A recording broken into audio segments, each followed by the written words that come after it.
BNP তো এগুলোর সবচেয়ে বড় ভিকটিম গত 20 বছরে।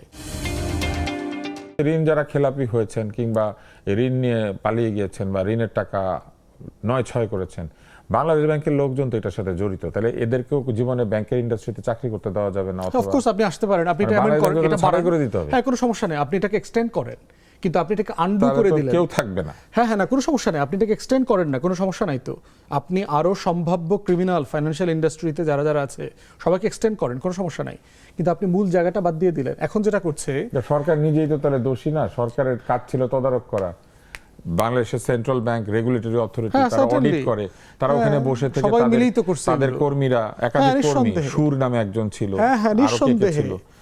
এরা ঘুষ খেয়েছে এবং সাক্ষী দুদকে গিয়ে সাক্ষী দিয়েছে যারা ঘুষ খেত সপ্তাহে সপ্তাহে। হ্যাঁ, শুধু তাই না, আপনার এই যে তার লোক যারা কলকাতায় গ্রেফতার হইলো তাদের সাক্ষ্যতে জবানবন্দিতে পর্যন্ত বলেছে 1,500 কোটি টাকা কিভাবে করলে তাহলে তাদের শাস্তি হবে না, শুধুমাত্র যে লোকটা ঋণ শোধ করে দেওয়ার পরও শাস্তি পাবে? হ্যাঁ, এইটাই আপনি এটা এক্সপান্ড করেন, কোনো সমস্যা নেই, এইটা একটা আপত্তির জায়গা, বুঝলাম। তাহলে আপনি এক্সপান্ড করেন, তাহলে এখন সরকার কি বলছে যে টোটাল খেলাফের 7.5% দিয়ে দিলে আপনি মালিকানায় ফেরত আসতে পারবেন।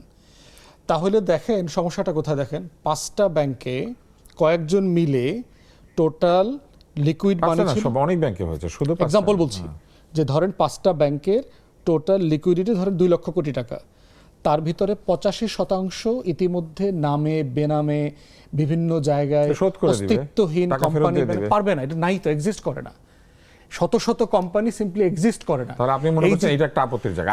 আর কি? তাহলে এই যে এটা তো আমরা শেষ করলাম, 2 লক্ষ কোটি টাকার উপরে আপনি মাত্র 7.5% শোধ করে আবার মালিকানায় চলে আসলেন, তাহলে আমার টাকা দিয়েই আপনি আমার টাকা শোধ করে ব্যাংকিং এ আপনাদের একটা আপত্তি আছে, আর কি?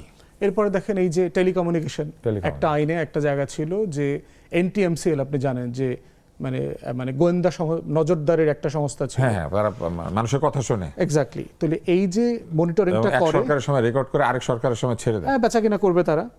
তো এখন ওখানে সরকারের একটা প্রভিশন যোগ করা হয়েছিল টেলিকমিউনিকেশন আইনে যে এইটা কোন কোন জায়গায় করতে পারবে, এটা সেফগার্ড কি। আগে ছিল এটা কোনো সেফগার্ডের জায়গা ছিল না। ন্যাশনাল সিকিউরিটি, তো ন্যাশনাল সিকিউরিটি কি, জাতীয় নিরাপত্তা হুমকি, স্বাধীনতা সার্বভৌমত্ব হুমকি, তো এটা কি? মানে আপনার একটা স্টেটমেন্ট আমাকে দিয়ে চাপাই দিল। তথ্যের গোপনীয়তা রক্ষা করা তো একটা সাংবিধানিক অধিকার, সকল তথ্য তো রাষ্ট্রীয় গুরুত্বপূর্ণ তথ্য, প্রাইভেসি তো আমাদের ফান্ডামেন্টাল রাইটস। তো সেই জায়গাটা প্রভিশনটা উজ্জ্বল করে ফেলছে। তাহলে এই যে কাজগুলো করছেন দরকার কি ছিল? এগুলো তো আমাদের অভিজ্ঞতার আলোকে আমরা করতেছি আমরা, এবং বিএনপি তো এগুলোর সবচেয়ে বড় ভিকটিম গত 20 বছরে। গুম, খুন, মিথ্যা মামলা, এই যে তদারকি, মনিটরিং। বেগম জিয়ার কনভারসেশন ফাঁস হয়ে গেছে না? হাসিনা এবং বেগম জিয়া যে কথা বলেছেন, একটা প্রাইভেট কনভারসেশন আমরা দেখছি না, 2-3 ঘন্টার ভিতরে এটা ইউটিউবে চলে আসছে। 14 সালের ইলেকশন। হ্যাঁ, তাহলে আপনি প্রাইভেসি রাখলেন না তো, আপনি দ্বন্দ্বটাকে জিয়াই দিলেন একটা কনভারসেশন ফাঁস করে দিয়ে। তাহলে এই জায়গাগুলোতে আমরা একটা একমতের জায়গায় আসছি, সেটাকে আপনি আন্ডু করলেন কিভাবে? এবং এখন দেখেন গুমের ভিকটিমরা যে প্রশ্নগুলো করছে, এখন আমি কালকে যদি গুম হই, আমার কোনো সেফগার্ড নাই কিন্তু এই রাষ্ট্রে। সিম্পলি আমি কোনো মামলা করতে পারবো না, আমি কোনো প্রতিষ্ঠানকে দায় দিতে পারবো না, আমার কোনো শাস্তির বিধান, কোনো রাইটস নাই, কোনো সেফগার্ড নাই, যেটাই অধ্যাদেশের মাধ্যমে ছিল বাতিল করে দেওয়া হয়েছে।